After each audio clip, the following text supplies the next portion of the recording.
Amici della Lega Calcio 8, benvenuti allo Sport City, quinta giornata di Serie A. È il big match Selezione Romana contro Professione Casa. Calcio di punizione per il Professione Casa, Di Nardi col destro, palla fuori. Professione Casa sulla destra che attacca, tiro, attenzione a Di Nardi che svirgola. Il tiro da lontanissimo di Pistone, para al portiere. Prova a rispondere adesso la Selezione Romana, il tacco a favorire Remetti che prova il pallonetto. Duetta con il compagno, Remetti, un contrasto, palla che rimane in aria, ancora Remetti, prova il tiro, respinto dal difensore. Adesso Professione Casa che prova a rispondere, c'è il calcio di punizione.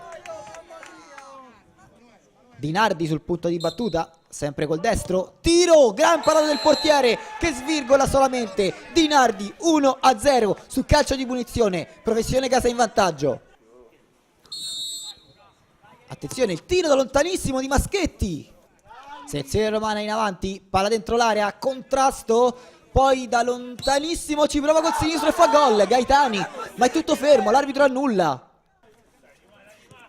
Selezione Romana che adesso va in attacco con il tiro di Pistone fuori.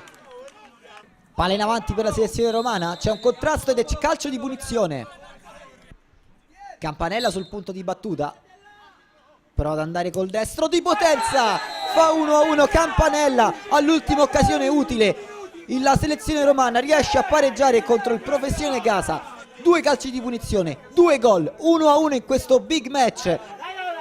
Il numero 1 la sfera tra le mani, la rilancia lunga, ma c'è il triplice fischio finale in questo big match della quinta di campionato allo Sport City. Selezione Romana